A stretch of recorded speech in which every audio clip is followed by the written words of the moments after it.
महाकाय सूर्यकोटि समप्रभा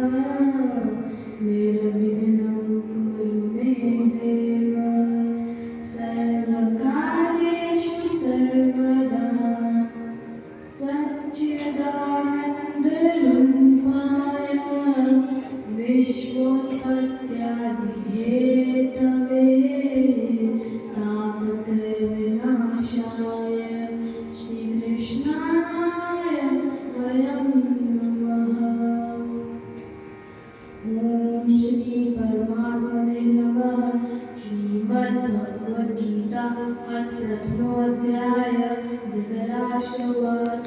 धर्मक्षेत्रे कुरुक्षेत्रे समवेतायुत्सवः मामकाः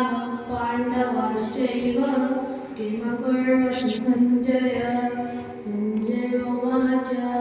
दृष्ट्वा तु पाण्डवानीकं व्यूढं दुर्योधनस्तदा आचार्यमुपसंगम्य राजा वचनमब्रवीत् पश्यतां पाण्डुपुत्राणामाचार्यमहतीं च मूं व्यूढां द्रुपदपुत्रेण तव शिष्येण धीमता अत्र शूरा महेश्वासा भीमार्जुनसमायुधे युयुधानो विराटश्च द्रुपदश्च महारथा दृष्टकेतुश्चेकितानः काशीराजश्च वीर्यवान् पुरुजित् कुन्तिभोजश्च शैब्यश्च नरपुङ्गवः युधामन्युश्च विक्रान्त उत्तमौजाश्च वीर्यवान् सौभद्रो द्रौपदेयाश्च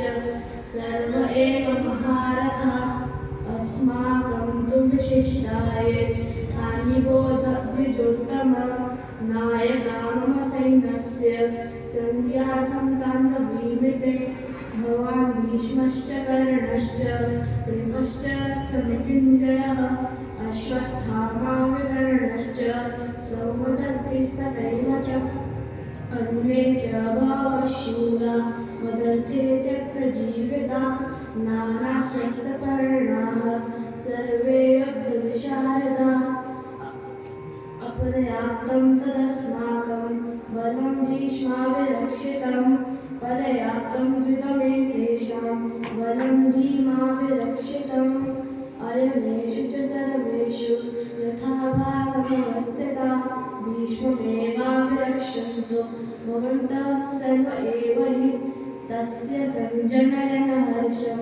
कुरु वृद्धः पितामहः सिंहनादं विरब्धुच्चैः शङ्खं धर्मप्रतापवान् ततः सिंहाश्च भैर्यश्च प्रणवानकगोमुखाः सहसैवाभ्यहन्यन्त सशब्दस्तु नरोऽभवत् ततः श्वेतैर्हये युक्ते महतीस्सन्दने स्थितौ माधवः पाण्डवश्चैव दिव्यौ शङ्खौ प्रदध्मतुः पाञ्चजन्यं ऋषिकेशो देवदत्तं धनञ्जयः पौण्ड्रं धनुः महाशङ्खं भीमकर्मावृकोदरः अनन्तविजयराजा कुन्तीपुत्रयुधिष्ठिरः नकुलः सहदेवश्च सुदर्शनपुष्पकौ काश्यश्च परमेश्वासः शिखण्डी च भारतः धृष्टद्युम्नो विराटश्च सात्विकिश्च पराजितः द्रुपदो द्रौपदेयाश्च सर्वशः पृथ्वीपते सौभद्रश्च महाबाहो शङ्खान् दद्मुः पृथक् पृथक् सघोषो धार्तराष्ट्राणां हृदयानि व्यधारयत् नभश्च पृथिवीं चैव तुमुलो व्यनुनादयन् अथ व्यवस्थितां दृष्ट्वा धार्तराष्ट्राणां प्रवृते शस्त्रसम्पाते धनुरुद्यम्य पाण्डवः ऋषिकेशं तदा वाक्यं विदमाह महीपते अर्जुन उवाच सेनयोरुभयोर्मध्ये रथं स्थापयमेच्युतः यावदेतानिरीक्षेमं योद्धुकामानवस्थितान् कैर्मया सह योद्धव्यमस्मिन् क्षणसमुद्यमे योत्स्यमानानवेक्षेमं य एतेऽत्र समागताः धार्तराष्ट्रस्य दुर्बुद्धे युद्धे प्रियचकीर्षताम् वृषभः एवमुक्तो ऋषिकेशो गुडाकेशेन भारत सेनयोरुभयोर्मध्ये स्थापयित्वा रथोत्तमम् भीष्मद्रोणः